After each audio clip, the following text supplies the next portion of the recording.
அன்றைக்கு காங்கிரஸ் என்பது பாதி பிஜேபி. இன்னைக்கு இருக்கிற ராகுல் காந்தி வழிநடத்தக்கூடிய, கார்கே வழிநடத்தக்கூடிய காங்கிரஸ் கிடையாது. அது வந்து பட்டேலுக்கு செலவு வைக்கிறாங்களே, ஏன் வைக்கிறாங்க? காங்கிரஸ்காரர்கள் அவரு. காங்கிரஸ்காரருக்கே பிஜேபி செலவைக்குது.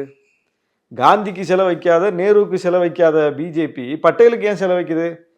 காங்கிரஸுக்கு உள்ள இருந்த இன்னும் பல பிஜேபி சிந்தனை உள்ள தலைவர்களுக்கு ஏன் வந்து பிஜேபி இப்போ வந்து நினைவு விழா எடுக்குது?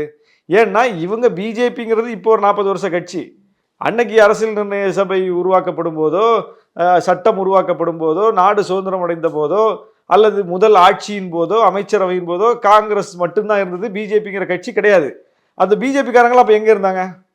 காங்கிரஸ்ல இருந்தாங்க. அப்போ காங்கிரஸுக்குள் இருந்து கொண்டு பிஜேபி வேலையை அன்னைக்கே பார்த்துருக்காங்க. அதனால தான் அரசியலமைப்பு சட்ட உருவாக்கத்திலும் கூட அந்த டிராஃப்டிங் கமிட்டியில் வலதுசாரிகள் இருந்தாங்க. அவங்களோட பெரிய போராட்டத்தை நடத்தி தான் அம்பேத்கர் இந்த சட்டத்தை வந்து உருவாக்குனாரு. முடிந்த வரைக்கும் அவர் முற்போக்கான அம்சங்களை இந்த சட்டத்தில் சேர்த்தாரு. இன்னும் இந்த சட்டத்துக்குள் வந்து பிற்போக்கான அம்சங்கள் ஒட்டிக்கிட்டு இருக்குன்னு அதுக்கு காரணம் அம்பேத்கர் கிடையாது, அந்த குழுவில் இருந்த வலதுசாரிகள். அதுபோல காங்கிரஸுக்குள்ளும் நேரு ஒரு சோசலிச தலைவர். அவர் வந்து ஒரு சனாதனவாதி கிடையாது, அவர் வந்து பிஜேபிக்காரர் கிடையாது, அவர் வந்து ஜனசங்கத்திலிருந்து வந்தவர் கிடையாது, அவர் ஒரு சோசலிஸ்ட். அவருடைய சிந்தனை போக்குக்கு ஏற்ப எதையும் செய்ய முடியல. அதுக்கு தடையா இருந்தது யாரு? இப்ப இந்து கோட் பில் அம்பேத்கர் உருவாக்கினாரு. அதை வந்து நடைமுறைப்படுத்த முடியாம போனது யாரால? நேருவாலையா? நேரு அதை ஏற்றுக்கொண்டார். நேருக்கு அதை அமல்படுத்துறதுக்கு விருப்பம் தான். ஆனால் தடையாக இருந்தது பூரா நேருவை சுத்தி இருந்த வலதுசாரிகள் தான். அதனால்தான் மட்டும் காங்கிரஸ் நம்ம எடுத்துக்கிட்டு போக முடியலையே. அன்னைக்கு அப்படிதானே இருந்துச்சு, மொத்தமா தானே பார்க்க வேண்டியது. அன்னைக்கு அப்படிதானே இருந்துச்சு, அந்த வடிவத்துல தானே பார்க்கணும். காங்கிரஸை வந்து அன்னைக்கு நீங்க வந்து இன்னைக்கு மாதிரி பிஜேபி தனி காங்கிரஸ் தனின்னு ஒரு ஃபோரம் அன்னைக்கு இல்லைல்ல.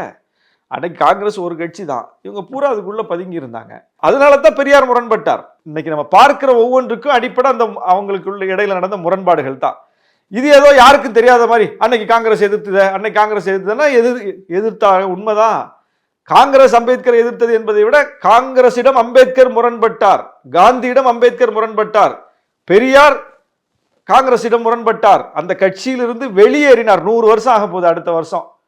1925 சுயமரியாதை இயக்கத்தை தொடங்கினார். ஏன் தொடங்கினாரு?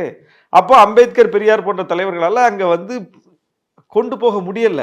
அவங்க மாபெரும் தலைவர்கள். காங்கிரஸ் வந்து அவங்கள இன்னுமே தூக்கி வச்சு கொண்டாடி இருக்கோம். ஏன் வந்து வெளியேறினாங்கன்னா, அவங்க காம்ப்ரமைஸ் பண்ணியிருந்தா நீடிச்சிருப்பாங்க. மோடி பிஜேபி இப்போ காம்ப்ரமைஸ் பண்ணியிருக்காருல்ல,